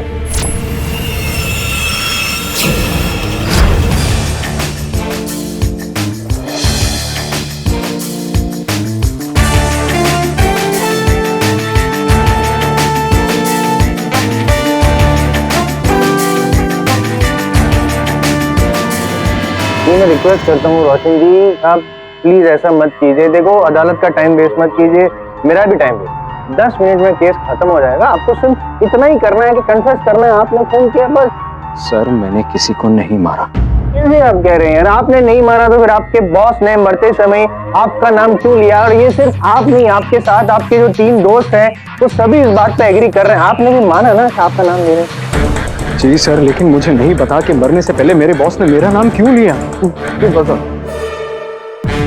देखिए, कभी भी किसी निष्कर्ष तक पहुंचने से पहले, परिणाम तक पहुंचने से पहले परिस्थिति और हालात देख लेने चाहिए। योर ऑनर, उस समय उस स्टीम रूम में बहुत सारा भाप था, दृष्टि धुंधली, तो इतने संभव है कि रोहिरा साहब को गलत फहमी हुई हो कि रोशन ने उन्हें मारने का प्रयास किया। नहीं, उनको गलत फहमी हुई होगी, ऐसी आपको गलत फहमी हुई है। उनको सही फहमी हुई थी, इन्होंने ही खून। ये आप मतलब किस आधार पर कह रहे हैं? इनके पास तो कोई हथियार नहीं था, कोई औजार नहीं था, केवल इनका सेलफोन था। तो फिर कैसे हत्या किया? कैसे खून किया ये मैं आपको 10 मिनट में बताऊंगा, लेकिन क्यों खून किया ये मैं आपको 2 मिनट में बताऊंगा। और उसके लिए योर ऑनर, मुझे अपने पहले विटनेस को कटघरे में बुलाना पड़ेगा, जो इस कंपनी के फाइनेंशियल एडवाइजर है, चार्टर्ड अकाउंटेंट है, mister Keshav Mehra. Sir, mister Rohira ने मुझे अपनी मौत से 1 घंटे पहले फोन किया था। मित्रा, 20 साल के अकाउंट में ये 15 करोड़ का घाटा क्या दिखा रहा है? 15 करोड़? 15 करोड़ का फ्रॉड?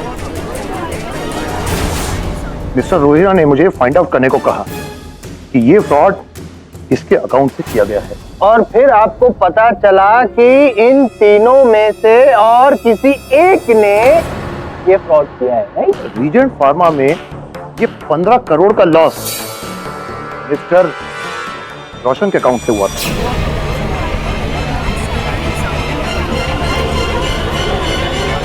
ऑर्डर। ये देखिए सर, सारी डिटेल्स है इस फाइल में कि किस तरह इन्होंने मिस एप्रोप्रिएशन ऑफ फंड्स दिखाकर ये 15 करोड़ का गबन किया।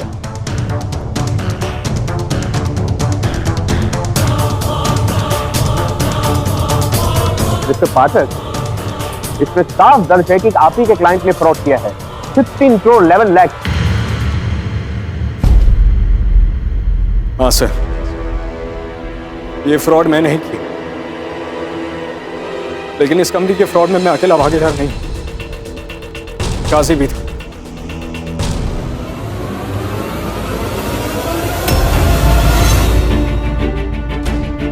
सर झूठ बोल रहा है, साफ झूठ बोल रहा है सर। ये देख, इस कांड में ना मुझे इन्वॉल्व करने की कोशिश मत कर।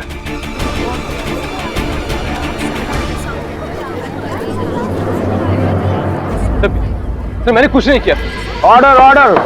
Mister Qazi, sit down.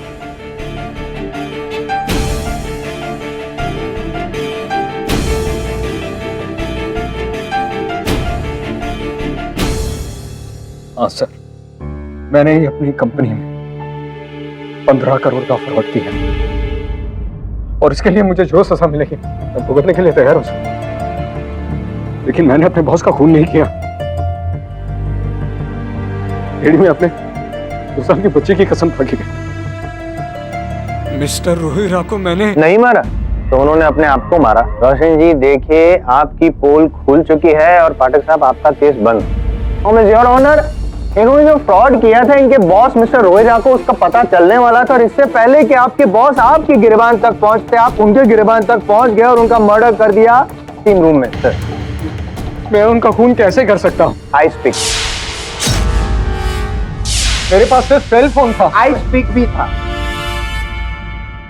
I speak? I speak? I speak ऐसा चाकू?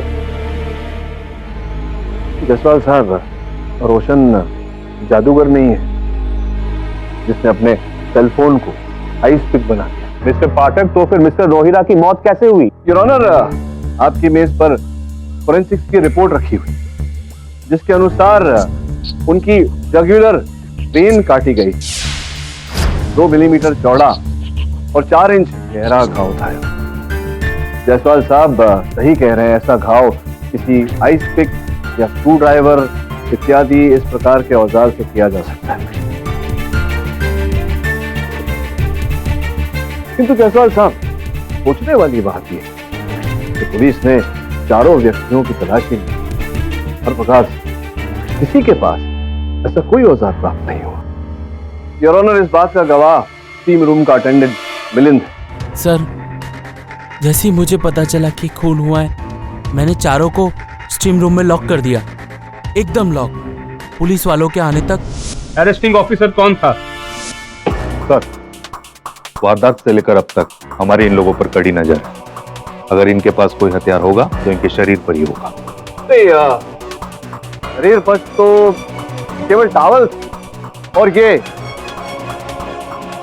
सेलफोन था यार। हाँ, ये सेलफोन था ना। आप you don't take tension, I will mention कि इसके अंदर कोई छुपा हुआ हथियार है। योर ऑनर, मैं चाहता हूँ you pay little attention on this phone. Your honour, ये योर ऑनर, प्रोसिक्यूशन एविडेंस को तोड़ रहा है। तोड़ नहीं रहा है योर ऑनर, गलती से गिर गया है, तो मैं अभी बस देख ही रहा हूँ इसके अंदर क्या मिल रहा है मुझे। आप यहाँ वहाँ की बातें मत करिए, कुछ मिला आपको इसमें? अरे क्या, कैसे की जो नहीं मिला वो 3 बार पूछ रहे हैं, जो मिला उसके बारे में आप कुछ बोल ही नहीं रहे। मतलब मुझे मोटिव ऑफ मर्डर मिला नहीं पूछ रहे हैं आप, ये मरने वाले ने इनका नाम लिया उसके बारे में भी कुछ नहीं पूछ रहे हैं आप। मरते समय व्यक्ति भगवान का भी नाम लेता है, इसका ये अर्थ नहीं होता कि भगवान हत्यारा हो।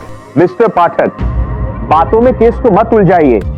आप अच्छी तरह जानते हैं कि इस केस को जीतने के लिए आपके पास एक ही तरीका है, आपके क्लाइंट के सिवा इन तीनों में से किसी एक को कातिल साबित करना।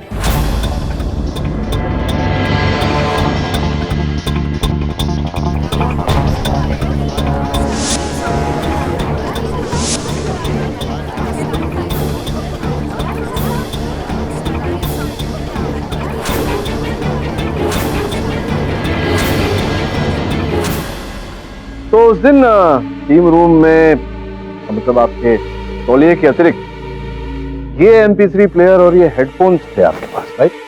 जी सर, यही हेडफोन थे।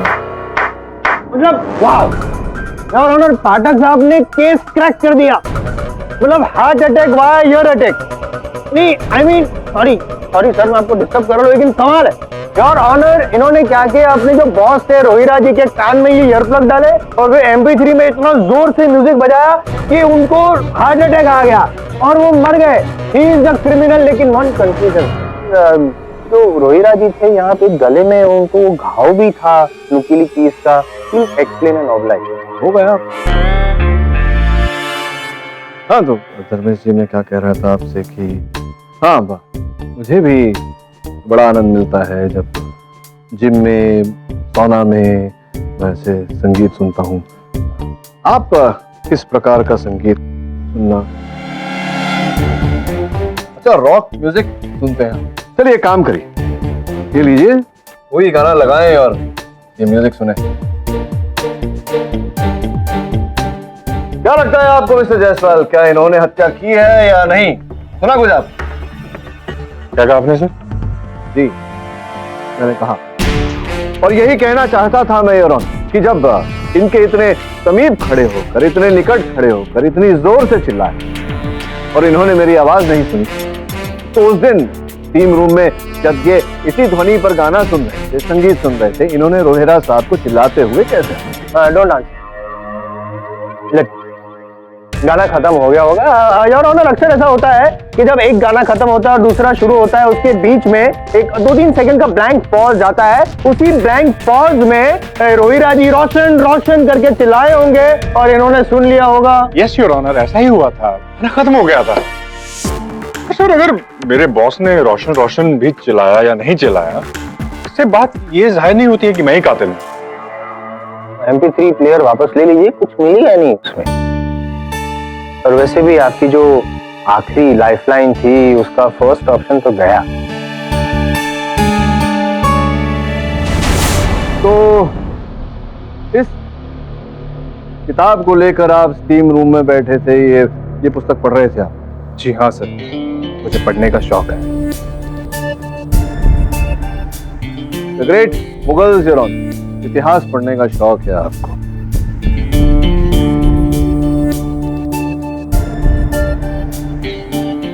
ढूंढ रहे हैं आप पाठक साहब? शायद कोई नुकीला पदार्थ होगा। मैंने एक फिल्म में देखा था, एक किताब में गन थी, गन।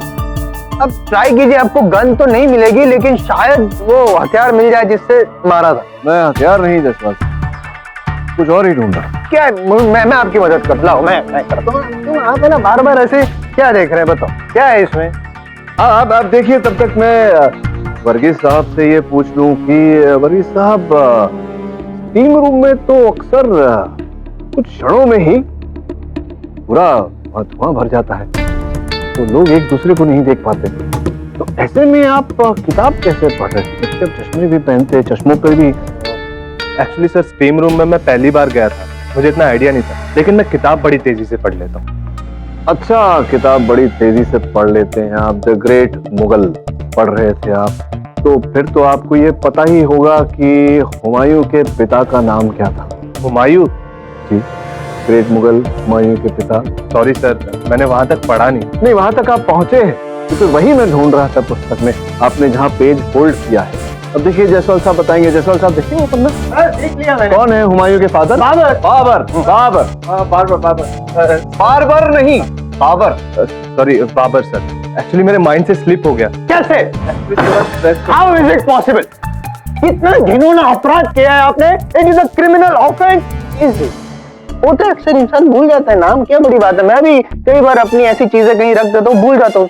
जायसवाल साहब देखिए, आप क्या भूलते हैं नहीं भूलते, उससे मुझे कोई लेना देना नहीं है। मैं जानना चाहता हूँ कि स्टीम रूम में इतना धुंध होते हुए आप चश्मे पहनते, आपके चश्मे फॉग हो गए होंगे, आपने वो किताब कैसे पढ़ी?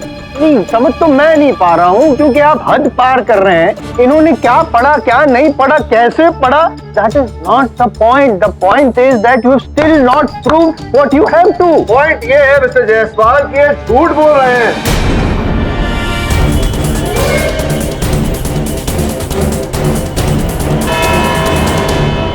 मिस्टर पाठक, आपकी कोशिश मैं समझ रहा हूं, लेकिन इस केस में आप अब तक कुछ साबित नहीं कर पाए। ये सब काजी का काम है। वो मेरे साथ फ्रॉड में भी शामिल था और आज वो साफ मुकर रहा है। फ्रॉड का सारा पैसा भी उसी के पास सेफ कीपिंग में, और उसी का प्लान था सर। मिस्टर रोहिरा को मारकर उसका इल्जाम मुझ पर लगा, सारा पैसा खुद ही हड़प लेना चाहता है। लेकिन ऐसा होगा नहीं। कोर्ट में खुलासे के बाद पुलिस काजी पर भी नजर रखेगी। आज नहीं तो कल उसकी काली करतूत पकड़ी जाएगी। स्पीकिंग ट्रूथ, अगर तुम सच बोल रहे हो तो। सर, आपको लग रहा है अभी भी मैं झूठ बोल रहा हूं? ये जो 15 करोड़ की गबन की बात तुमने मुझसे छिपाई, झूठी है ना? ठीक है, जो सत्य है वो आज नहीं तो कल बाहर आ ही जाएगा।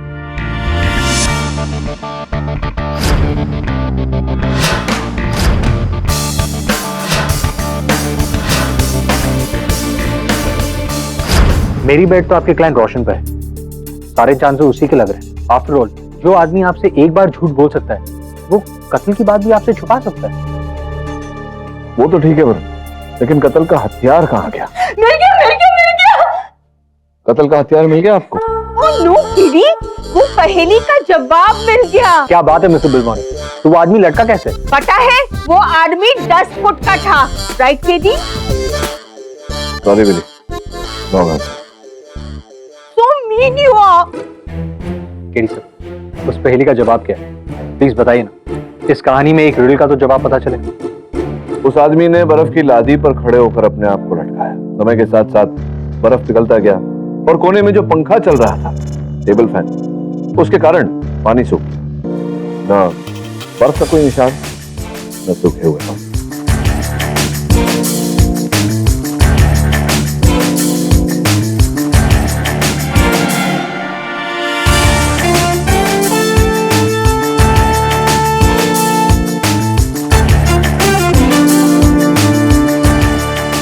कैसे सर? एक ही दिन में 2 रिडल के जवाब नहीं देता, अदालत में बताऊंगा। काजी साहब, मेरे मुवक्किल रोशन का कहना है कि ये जो गबन हुआ था 15 करोड़ रुपए का, उसमें आप भी भागीदार थे, आप दोनों की मिली भगत।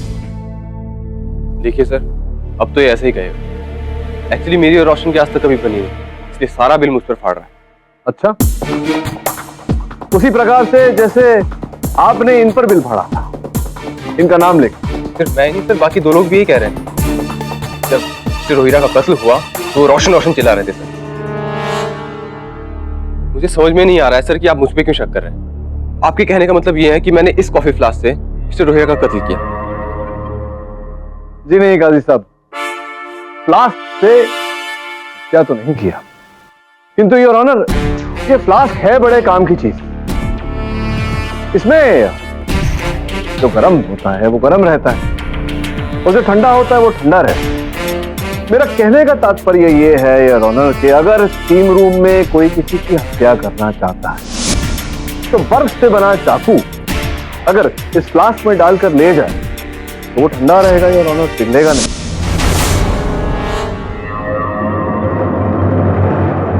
और हत्या के समय इस फ्लास्क को खोलकर अगर वो चाकू बाहर निकाला, हत्या की जाए,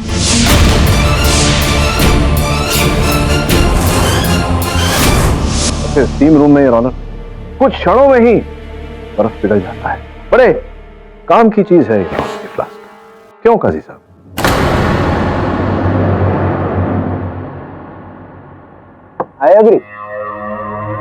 आई अग्री पाठक साहब। मतलब पाठक साहब, आपने अभी जो थियरी बताई, हो सकता है कि खून ऐसे ही हुआ होगा, आई अग्री, लेकिन जब तक आप साबित नहीं करेंगे अदालत अग्री नहीं करेगी। सर, ये आप साबित कैसे करेंगे? कैसे साबित करेंगे मतलब? नहीं, क्या उस दिन किसी ने मेरे हाथ में बर्फ के चाकू को अंदर ले जाते हुए देखा? नहीं ना। सर, आप मेरा यकीन क्यों नहीं कर रहे हैं कि उस दिन फ्लास्क में मैं कॉफी ही पी रहा था? अगर आपको यकीन नहीं आता है, आप एक बार उसे स्मेल करके देख लीजिए, उसमें से कॉफी की स्मेल आएगी। अच्छा, फ्लास्क में गर्म कॉफी थी तो वो आइस वाला चाकू होना तो पॉसिबल नहीं है ना सर? नहीं जायसवाल साहब, आप समझ नहीं रहे। ये कैसे प्रमाणित होता है कि उस दिन स्टीम रूम में इस फ्लास्क में कॉफी ही, जबकि उनकी सेक्रेटरी जो है मिस जोशी, उनका ये कहना है काजी साहब कि आप तो कॉफी पीते ही नहीं, आप चाय पीते हैं। फिर अचानक हत्या के दिन घटना स्थल पर आप कॉफी क्यों पी रहे? जी हाँ सर, लेकिन उस दिन मेरा कॉफी पीने का मूड था। अच्छा, अचानक? लेकिन सर, इस बात से ये बिल्कुल साबित नहीं होता कि कत्ल मैंने किया है। नहीं सर। करेक्ट। जैसे किताब का पढ़ना या म्यूजिक का सुनना कोई जुर्म नहीं है, वैसे ही और एक कॉफी वाली आर्गुमेंट काफी नहीं है ना अपराधी साबित करने के लिए। आपको वो प्रूव करना पड़ेगा। आप जो कह रहे थे ना बर्फ वाला चाकू उसमें था, तो प्रूव कीजिए ना कि उसमें था। योर ऑनर, दुर्भाग्यवश इस समय मेरे पास अपनी बात को प्रमाणित करने के लिए कोई ठोस साक्ष्य नहीं है, किंतु जिस प्रकार से मेरे मुवक्किल पर आरोप है योर ऑनर, संदेह है, उसी प्रकार जो 3 और व्यक्ति वहां उपस्थित थे उन पर भी संदेह है। काजी साहब जो चाय पीने वाले, वो कह रहे हैं कि अचानक उन्हें कॉफी पीने का मन किया, इसलिए वो फ्लास्क में कॉफी लेकर गए, वो भी पी। वर्गीस साहब जो चश्मा पहनते हैं, स्टीम रूम में योर ऑनर चश्मा फॉग होता है, पुस्तक लेकर गए थे स्टीम रूम, जबकि चश्मा पहने। कहते हैं उन्होंने पुस्तक पढ़ी, किंतु उन्हें कुछ याद नहीं है पुस्तक। और धर्मेश साहब, अदालत में मैं प्रमाणित कर चुका हूं कि जब वो गाना सुन रहे तो उन्हें चीख सुनाई नहीं। योर ऑनर, कहीं ना कहीं ये तीनों लोग मेरे मुवक्किल की तरह संदेह के घेरे में गिरो। Mister Pathak, I agree with you, लेकिन इसके आधार पर हम इसे दोषी करार नहीं दे सकते। योर ऑनर, फिर मेरे मुवक्किल रोशन ये अदालत किस आधार पर दोषी माने? ना कोई हत्या का औजार बरामद हुआ है इनके पास, ना कोई चश्मदीद गवाह है जिसने इन्हें हत्या करते हुए देखा। केवल जो 3 व्यक्ति वहां उपस्थित उनकी कही बात पर कैसे विश्वास करना? यह अदालत अच्छी तरह जानती है कि हत्या का औजार ना मिला है ना साबित हुआ है, पर इसका मतलब ये तो नहीं कि हत्या नहीं हुई। जब तक हम ये मालूमात ना कर ले कि यह हत्या कैसे हुई, हम रोशन को कसूरवार साबित नहीं कर सकते। लेकिन योर ऑनर मिस्टर जायसवाल, क्या आप रोशन को 100% हत्यारा साबित कर सकते हैं? ऑलमोस्ट से फैसले नहीं होते मिस्टर जायसवाल, इसलिए यह अदालत पुलिस, प्रोसिक्यूशन और डिफेंस सभी से दरख्वास्त करती है कि इस केस को अच्छी तरह इन्वेस्टिगेट करें, वरना ऐसा ना हो कि सबूत ना होने की वजह से मिस्टर रोहिरा के कातिल आजाद घूमे। The court is adjourned. पाठक साहब, ज्यादा खुश मत होइए सर। मानता हूं कि मेरी गाड़ी बहुत आगे नहीं निकल पाई है, लेकिन आपकी गाड़ी भी वहीं की वहीं अटकी है। और जिन 3 लोगों पे आप उंगली उठा रहे हैं ना, वो उंगली मेरे केस में कोई उंगली नहीं कर पाएगी।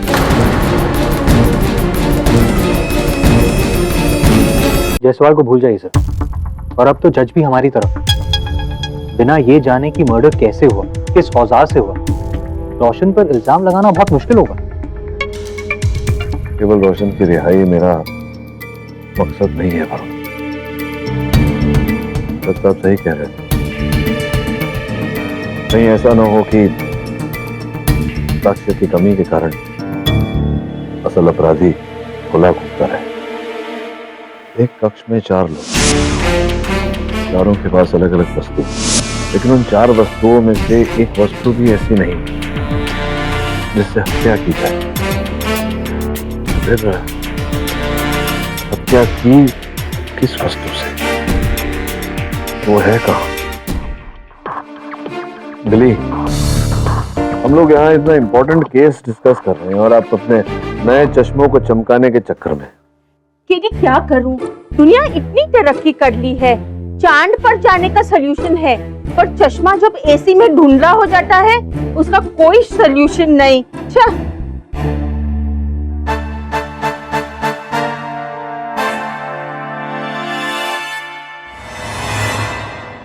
You're right, बिली, उसका कोई सोल्यूशन नहीं हुआ, लेकिन आपने इस केस का सोल्यूशन मुझे दे दिया। और वो जो स्टीम रूम का अटेंडेंट है, क्या नाम है? सर मिलन, तो बार चिल्ला रहा था मैंने उन्हें लॉक कर दिया, मैंने उन्हें लॉक कर दिया।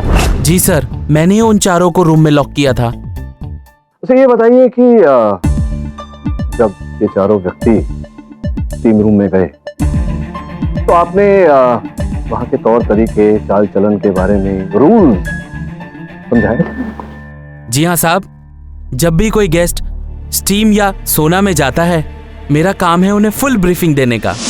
क्या अंदर ले जा सकते हो क्या नहीं, उस दिन भी मैंने यही किया था साहब। सर ये आप ले जा सकते हो, कॉफी और खाने पीने का सामान आप अंदर नहीं ले जा सकते। आप म्यूजिक प्लेयर अंदर नहीं ले जा सकते, मोबाइल आप अंदर ले जा सकते हैं पर नेटवर्क बहुत वीक आएगा। मुझे किसी को कॉल नहीं करना, सिर्फ मैसेजेस चेक करना। अंदर धुंध में पढ़ना मुश्किल होगा। देखिए मेरे चश्मे का नंबर हाई है, इसके सिवाय मुझे दिखाई नहीं देता। तो फिर ठीक है था। फिर ये अंदर गए और 20 मिनट बाद मर्डर हुआ।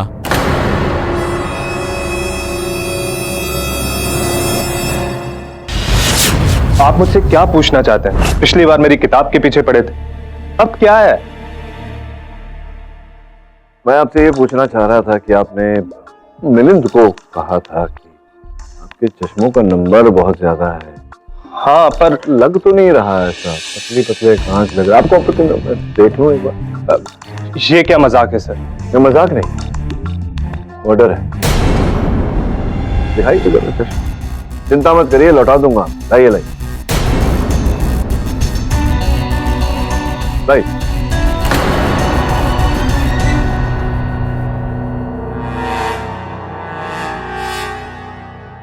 धन्यवाद।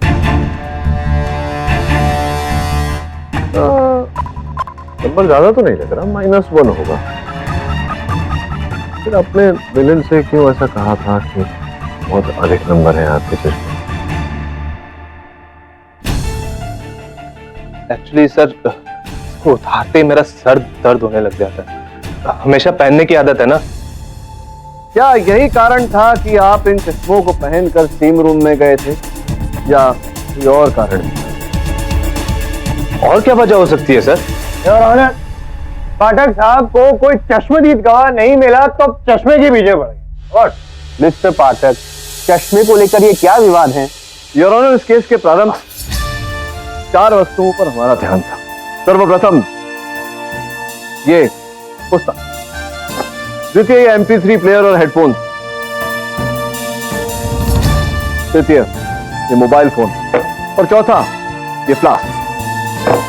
किंतु 5वीं वस्तु पर हम में से किसी का ध्यान नहीं गया। वो अब बात है पाठक साहब, यूजुअली चश्मे की वजह से नजर तेज हो जाती है, आपने तो चश्मे पे ही नजर डाल के रखी है। I really appreciate. मतलब आई एम श्योर अब आप ये कहेंगे कि चश्मे की वजह से खून हुआ औजार है ना ये, माय वेपन ऑफ मर्डर। क्या बात है जसवाल साहब, यू आर अ जीनियस। आपने तो मेरे लिए ये सॉल्व कर दिया, लेकिन मैं आपको बता देता हूं कैसे हुआ।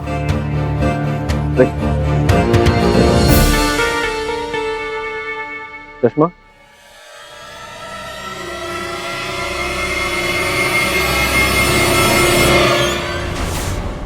हत्या का औजार।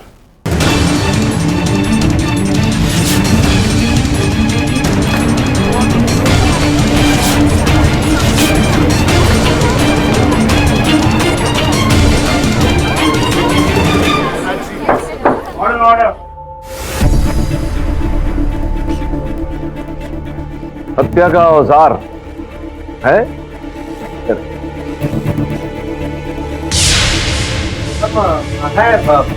है।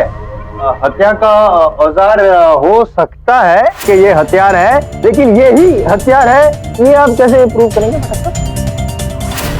योर ऑनर, हत्यारा चाहे कितना भी हत्या के औजार को साफ कर ले, उस पर कहीं ना कहीं DNA तो मिल ही जाता है। और मुझे पूरा विश्वास है कि अगर इसका DNA टेस्ट करवाया गया तो रोहिरा साहब का DNA इस पर अवश्य मिलेगा।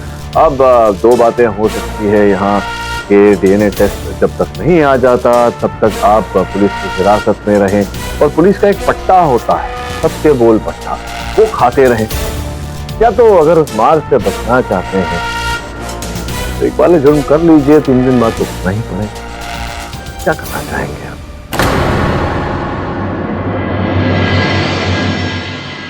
हाँ, इस पर जो खून है वो मिस्टर रोहिरा का ही है। मैंने अपने चश्मे से मार दिया।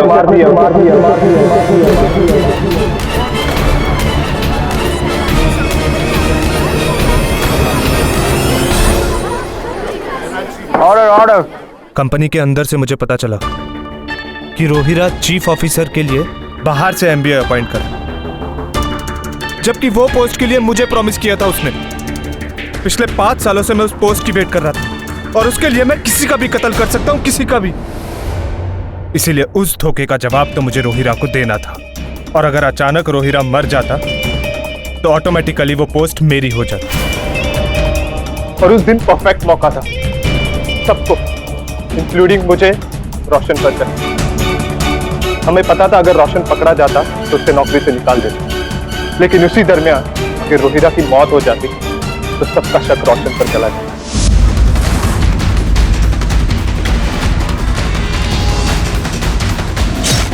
मुझे रोहिरा की आवाज अच्छे से निकालनी आती। छोड़ो मुझे रोशन, मुझे मत मारो। मैंने सोचा रोशन को डबल फंसा दूं, अपने फ्यूचर को सिक्योर करने के लिए। ये गलती होगी, ये अदालत मिस्टर वर्गीस को मिस्टर रोहिरा की हत्या में दोषी मानते हुए उसे अरेस्ट करने का आदेश देती है और मिस्टर रोशन को निर्दोष पाते हुए बाइज्जत बरी करती है। The case is close. बड़े साहब आपको पता है केस में क्यों हारा? क्यों? क्योंकि मैं चश्मा नहीं पहनता ना, आप चश्मा पहनते हैं इसलिए आपको पता चला कि ऐसे निकल के उसमें वो होता है पॉइंटेड। सब विचित्र बात है जायसवाल साहब, आप चाहते हैं कि आपकी नजर भी आपकी बुद्धि की तरह कमजोर हो जाए। What a man!